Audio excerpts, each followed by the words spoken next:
ഈ C P എമ്മിൻ്റെ ഭരണകാലത്ത് എങ്ങനെയാണോ അവർ എതിരാളികളെ ഒതുക്കിയത് അതേ രീതിയിലുള്ള മറുപണി വന്നുകൊണ്ടിരിക്കും. കൊടുത്തതിനെല്ലാം കണക്ക് തീർത്ത് തിരിച്ചു കിട്ടിക്കൊണ്ടിരിക്കുക. അതായത് ഭരണം മുഖ്യമന്ത്രി അധികാരത്തിൽ ഏറിയിട്ടില്ല, പിന്നെ മന്ത്രിമാർ വന്നിട്ടില്ല, ഔദ്യോഗികമായിട്ട് MLA-മാരെ സത്യപ്രതിജ്ഞ നടന്നിട്ടില്ല, ഭരണയന്ത്രം മന്ത്രിതലത്തിൽ ചലിച്ചു തുടങ്ങിയിട്ടില്ല.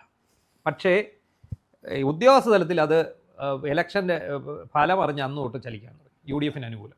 അതിൽ ശ്രദ്ധിക്കപ്പെടേണ്ട ഒരു കാര്യം, കഴിഞ്ഞ ദിവസം SFI നടത്തിയ ഒരു സമരം. അതെ, ആ സമരത്തിൽ സാധാരണ CPM-കാരുടെയും ഈ SFIയുടെ ഒക്കെ ഒരു കൊലവിളി അത് കഴിഞ്ഞ 10 വർഷം കണ്ടതാണ്. അതിൽ കുറച്ച് ദിവസം അത് ചർച്ചയായി, പിന്നീട് പേരിനൊരു നിയമ നടപടി എടുക്കുകയാണ് ഇത്രയും നാളും കണ്ടിട്ടുള്ളത്. പക്ഷേ ഇന്നലെ ഇതിൽ നിന്നെല്ലാം വ്യത്യസ്തമായിട്ട് ഇന്നലെ കൊലവിളി പ്രസംഗം നടത്തി. തൊട്ട് പിന്നാലെ ഇപ്പം എന്താ 3 SFI സെക്രട്ടേറിയറ്റ്, സംസ്ഥാന സെക്രട്ടേറിയറ്റ് അംഗങ്ങളായ 3 SFI നേതാക്കൾക്കെതിരെ കേസ് എടുത്തു കഴിഞ്ഞു. അപ്പോൾ ജാമ്യമില്ലാ വകുപ്പ് അല്ലേ, ജാമ്യമില്ലാ വകുപ്പിട്ടാണ് കേസ് എടുത്തിരിക്കുന്നത്. അതെന്താണെന്നറിയോ, ഇവർ ഈ കുട്ടിസഖാക്കള് ഭരണം മാറിയ കാര്യം ഇതുവരെ അങ്ങോട്ട് ഉൾക്കൊണ്ടിട്ടില്ല. മാത്രമല്ല ഇപ്പോഴാണ് ഇത്രയും നാൾ മാളത്തിനുള്ളിൽ ഒളിച്ച ഈ SFI ഇപ്പോഴാണ് തലവൊക്കി തുടങ്ങിയത്. അല്ല, ഇത് വലിയൊരു സൂചനയുണ്ട് ഇതിനകത്ത്. ഇവർ വിചാരിച്ചിരിക്കുന്നത് പണ്ട് UDF ഭരിക്കുമ്പോൾ എന്തും ചെയ്യാം, സമരം നടത്താം, അവരെ എങ്ങനെയും ഭരിക്കാൻ അനുവദിക്കാതിരിക്കാം എന്നാണ് അവർ കരുതിയത്. പക്ഷേ ഇപ്പോൾ ഇവർ തന്നെ കാണിച്ചു കൊടുത്ത ഒരു വഴി മുന്നിൽ ഉണ്ട്. അതെ, മൃഗീയമായി പോലീസ് ഇവരെ മർദ്ദിക്കും എന്നുള്ളതിന് യാതൊരു സംശയവും വേണ്ട. കാരണം എന്താണെന്ന് ചോദിച്ചാൽ, കോൺഗ്രസ്സുകാർക്ക് ശരിക്കും അടി കിട്ടിയിട്ടുണ്ട്. യൂത്ത് കോൺഗ്രസ് പിള്ളേരെ അടിച്ച് ജീവച്ഛവമാക്കി എത്രയോ പേര് എണീക്കാൻ പോലും വയ്യാതെ, എനിക്കറിയാം ഒരു യുവതി അടക്കം എണീക്കാൻ പോലും വയ്യാതെ ഹോസ്പിറ്റലിൽ ചികിത്സ നടത്തിക്കൊണ്ടിരിക്കുന്ന ഒരു കാലഘട്ടമാണ്. പിന്നെ യൂത്ത് കോൺഗ്രസിൻ്റെ ജില്ലാ പ്രസിഡൻ്റായിരുന്ന MG കണ്ണൻ, ഈ MG കണ്ണന് അടി കൊണ്ടിട്ട് അയാൾ തലയ്ക്ക് അടിയേറ്റിട്ട് ആ അടിയുടെ ആഘാതത്തിൽ അദ്ദേഹം മരണപ്പെട്ടു പോയിട്ടുണ്ട്. അത് പിന്നീട് ന്യൂറോ വിഷയമായിട്ട് അദ്ദേഹം മരണപ്പെട്ടു പോയിട്ടുണ്ട്. അതുപോലെ പിന്നെ സ്വന്തമായിട്ട് ഇറങ്ങി സമരക്കാരെ അടിച്ചിട്ടുണ്ട്. CPM DY എന്താണെങ്കിലും അങ്ങനെ ഒരു അരാജകത്വം ഈ കേരളത്തിൽ ഇവർ സൃഷ്ടിച്ചെടുത്തു. ലഹരി കച്ചവടം, പോലീസിനെ കയ്യേറ്റം ചെയ്യൽ, എതിർ പാർട്ടിക്കാരെ കയ്യേറ്റം ചെയ്യൽ, പാർട്ടിക്കാരല്ലാത്തവരെ വീട് ആക്രമിക്കുക, പാർട്ടിക്കാരല്ലാത്തവരെ അടിച്ചമർത്തുക എന്ന് വെച്ചാൽ ഇവർ സമ്പൂർണ്ണ ഗുണ്ടായിസം ഇവിടെ കൊണ്ടുവന്നിട്ടുണ്ട്. ഈ യുവജന സംഘടനകളും ഈ SFI പോലെയുള്ള വിദ്യാർത്ഥി സംഘടനകളും അതിനൊരു തിരിച്ചടി കിട്ടാൻ പോവാണ്. അത് അത് ഒന്ന് ശ്രദ്ധിച്ചാൽ പാലക്കാട് തന്നെ നമുക്കതൊന്ന് ഓർത്താൽ ഒരു ഉദാഹരണം. കാരണം വിജയിച്ച് പിറ്റേ ദിവസം തന്നെ അവരുടെ സംഘർഷ സാഹചര്യം CPM ഉണ്ടാക്കിയപ്പോൾ തന്നെ അന്ന് തന്നെ അതിന്റെ കണക്ക് തീർത്ത് തിരിച്ചു കൊടുത്ത് തുടങ്ങി. അല്ല, അന്ന് തന്നെ ഓർക്കുന്നുണ്ട്, അന്ന് സന്ദീപ് വാര്യരുടെ അല്ല, നമ്മുടെ വാര്യരുണ്ടല്ലോ, രമേശ് പിഷാരടിയുടെ വിജയാഹ്ലാദ പ്രകടനം പോകുമ്പോൾ ഇവന്മാർ കല്ല് പറക്കി അവരെ തല്ലാൻ പോലീസ് കയറി പാർട്ടി ഓഫീസിൽ കയറി അറിഞ്ഞു, നല്ലപോലെ അടിച്ചു. അടി എന്ന് പറഞ്ഞാൽ പിന്നെ അടി കിട്ടിയവന്മാർ പുറത്ത് ഇത് മാറ്റിയിരിക്കുന്ന കണ്ടിട്ടില്ലായിരുന്നു, പുറമെല്ലാം കാണിച്ചുകൊണ്ട് കിട്ടി. അപ്പോൾ അതിൻ്റെ പേരിലാണ് ഇപ്പോഴും അവരവിടെ കൊലവിളി പ്രസംഗം നടത്തിക്കൊണ്ടിരിക്കും. കാരണം ഇവർക്ക് മനസ്സിലായി ഒരു സൈഡിൽ നിന്ന് അടിച്ചൊതുക്കാൻ പോവാം, അടിച്ചൊതുക്കിയാൽ അടി കൊണ്ട് തുടരെ അടി കൊണ്ടാൽ പിന്നെ കിട്ടാതെ വരും. എത്ര വലിയ സഖാക്കളാന്ന് പറഞ്ഞാൽ അടി കൊണ്ട് മേലെ നിന്ന് കയ്യും കാലും ഒടിഞ്ഞാൽ വീട്ടിൽ നിന്ന് പിന്നെ വിടത്തില്ല. ഒന്ന്. രണ്ടാമത്തെ കാര്യം, യുവമാർക്ക് തന്നെ തോന്നും വെറുതെ എന്തിനാ ഞങ്ങൾ പോയി അടിമേടിക്കും. ആ രീതിയിലേക്ക് പിന്നെ CPM-ൻ്റെ ഒരു സംഘടനാ സംവിധാനം അനുസരിച്ച് ഈ യുവജന സംഘടനകളെയും വിദ്യാർത്ഥി സംഘടനകളെയും അടിച്ചൊതുക്കിയാൽ CPM അതോടെ തീർന്നു. അതെ, ഈ വലിയ നേതാക്കന്മാർ ആരെങ്കിലും എവിടെയെങ്കിലും അടികൊള്ളാൻ പോയി കണ്ടുണ്ടോ? DYFI-യോ SFI-യോ അല്ലാതെ ആരെങ്കിലും അടിക്കും പിടിക്കും വഴക്കിനും ഗുണ്ടായുസത്തിനും മയക്കുമരുന്ന് കച്ചവടത്തിനും ലഹരി മരുന്ന് കച്ചവടത്തിനും പോകുന്നുണ്ടോ? ഇവരുടെ ഒരു കൂലി, അതിൽ ഇവരുടെ ഒരു ഗുണ്ടാപ്പട പോലെ അതിനെ മേയിച്ചുകൊണ്ട് നടക്കുകയായിരുന്നു. ഇവര് കൈകാര്യം ചെയ്യുന്ന ഗുണ്ടാപ്പട എന്ന് പറയുന്നത് ഇവരെ ഉപയോഗിച്ചാണ് കൈകാര്യം ചെയ്യുന്നത്. ഇപ്പം നമുക്കറിയാം, നീറ്റ് പരീക്ഷാ ക്രമക്കേട് കേരളത്തിലെ വിഷയമല്ല, കേന്ദ്രത്തിൽ നിന്നുള്ള വിഷയമാണ്. നീറ്റ് പരീക്ഷ നടത്തിയ NIT-യുടെ ഭാഗത്തു നിന്നുള്ള വീഴ്ചയാണ്. അപ്പോൾ ആ ക്വസ്റ്റ്യൻ പേപ്പർ ചോർന്നു, അതിനെതിരെ സമരം നമുക്കറിയാം. ഓക്കെ, ഒരു സമരം നടത്തുക. ഇതല്ല, ഇവർ ഈ സമരത്തിൽ അക്രമം ഉണ്ടാക്കാനാണ് ശ്രമിക്കുന്നത്. അതെ, അവരുദ്ദേശിക്കുന്ന അവരുടെ സമരത്തിൻ്റെ ലക്ഷ്യം എന്താ? ഞങ്ങളിവിടെ ഉണ്ട്, നിന്നെ ഒന്നും മനസമാധാനത്തോടെ ഭരിക്കാൻ അനുവദിക്കില്ല എന്നൊരു താക്കീതാണ് ഇവർ തരുന്നത്, അല്ലേ? അതെ. അപ്പോൾ അതിനെ എന്ത് ചെയ്യുന്നത്? അതിനെ സർക്കാർ ഇനി അവർ കയ്യും കെട്ടി നോക്കിക്കുകയില്ല. കാരണം ഇവർ കാണിച്ചു കൊടുത്തൊരു മാതൃകയുണ്ട്, രക്ഷാപ്രവർത്തനം. ആ രക്ഷാപ്രവർത്തനം തിരിച്ചു കിട്ടും. ഇതിൽ ഇപ്പം കോൺഗ്രസ്സുകാർ മാത്രമല്ല, ഇതിൽ സാധാരണക്കാരായ ജനങ്ങൾ കുറേ പേർക്ക് ഈ ഇത്തരത്തിൽ മർദ്ദനത്തെ ഇഷ്ടപ്പെടാതെ, അല്ലെങ്കിൽ നവകേരള സദസ്സിലെ അത്തരം പെരുമാറ്റങ്ങളെയൊക്കെ ഇഷ്ടപ്പെടാതെ വളരെയധികം അതിനോട് ദേഷ്യം തോന്നിയ സാധാരണ നിഷ്പക്ഷരായി ചിന്തിക്കുന്ന ഒരുപാട് പേരുണ്ട്. അപ്പോൾ അവരെ സംബന്ധിച്ചും ഇത്തരത്തിൽ ഇവർക്ക് തിരിച്ചു കിട്ടി തുടങ്ങുമ്പോൾ അത് വേണ്ടതായിരുന്നു എന്നുള്ളൊരു തോന്നൽ അങ്ങനെയുള്ള ആളുകൾക്കും ഉണ്ട്. പൊതുജനത്തിനുണ്ട്. ഇവന്മാർ രണ്ടെണ്ണം കിട്ടണം. കാരണം ഞാൻ പറഞ്ഞില്ല, ഇത്തവണത്തെ ജനങ്ങൾ എന്തിനാണ് ഇവർ ഇത്രയും വെറുത്ത എന്തുകൊണ്ട്?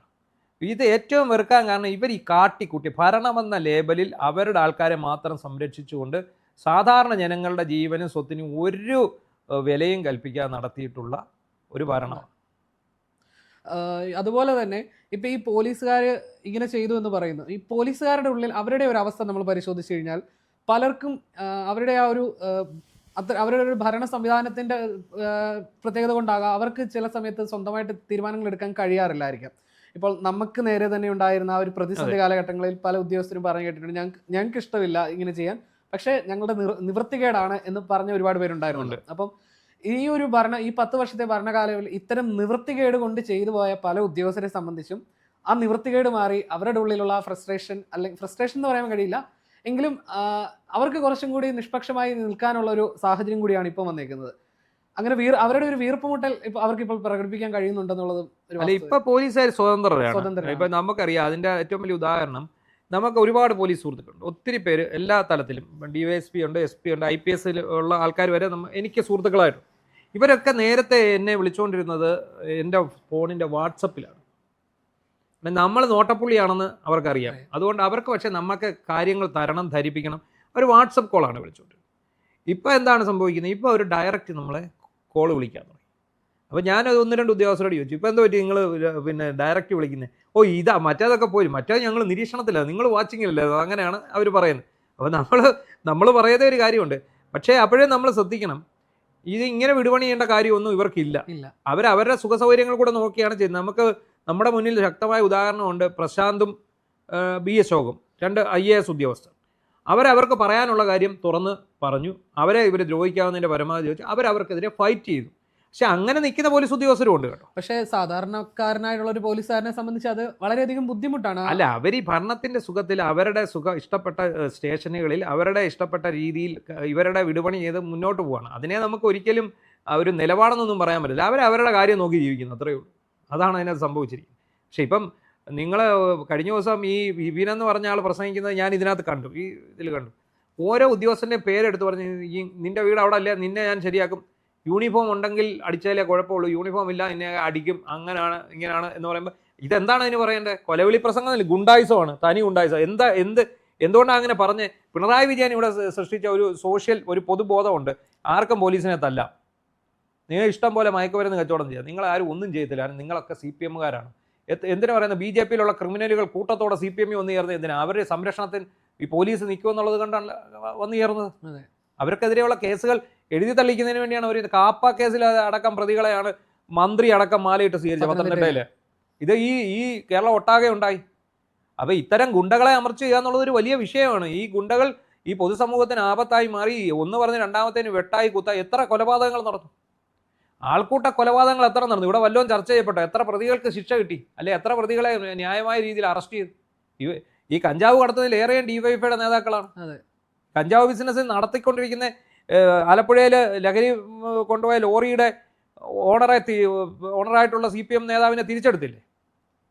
അങ്ങനെയൊക്കെയുള്ള കാര്യങ്ങളാണ് ഇവിടെ നടക്കുന്നത്. അപ്പം ഇവർ ചെയ്യുന്ന എന്താണ്? ഇവർ ചെയ്യുന്ന ഗുണ്ടായുസവും ഇവരുടെ ഭാഗത്തു നിന്നുള്ള വീഴ്ചകളും എല്ലാം അവരുടെ ആൾക്കാർക്ക് വേണ്ടി മാത്രം വിട്ടുവീഴ്ച ചെയ്തു കൊടുത്ത് ബാക്കി പൊതുസമൂഹത്തെ മൊത്തം എതിരാക്കിയതിൻ്റെ ഫലമായിട്ടാണ് ഈ തോന്നുന്നത്. അപ്പോൾ ഇനി ഇവർ ഈ ഒരു രീതിയിലാണ് മുന്നോട്ട് പോകുന്നതെങ്കിൽ ഒരിക്കലും ഇവിടുത്തെ ജനങ്ങൾ ഇവരെ ഇനി സംരക്ഷിക്കുമെന്ന് തോന്നുന്നില്ല. കാരണം 10 വർഷത്തിനിടയ്ക്ക് മനസ്സിലായി ഇവരെന്താ ഇവിടെ കാണിക്കാൻ പോകുന്നതെന്ന്.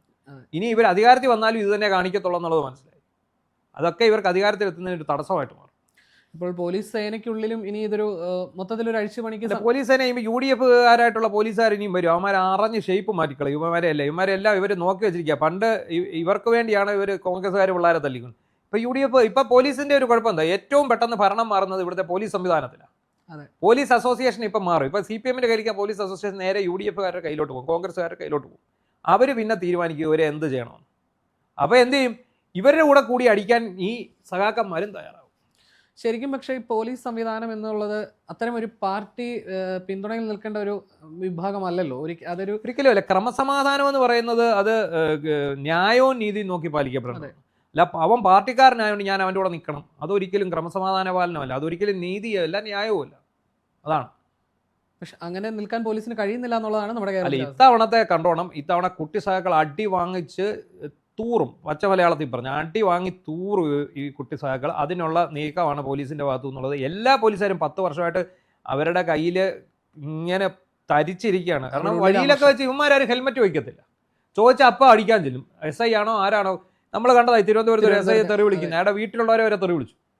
അവരൊക്കെ ചുമ്മാതിരിക്കുമെന്നാണ് വരുന്നത്. ശരിക്കും കിട്ടുന്നിടത്തല്ല ഇട്ട് ഇവന്മാർ, അത് ഒരു കുഴപ്പത്തിനും പോകാത്തവന്മാർ വരെ അടി പഠിച്ച് ഇടപാട് തീരും. അതാണ് സംഭവിക്കാൻ പോകുന്നത്. അത് എന്തായാലും അത് നടന്നിരിക്കുമെന്നുള്ളത് 100% സത്യമാണ്. അടിച്ചൊതുക്കാതെ സർക്കാരിന് ഭരിക്കാൻ പറ്റത്തില്ല ഇവരെ.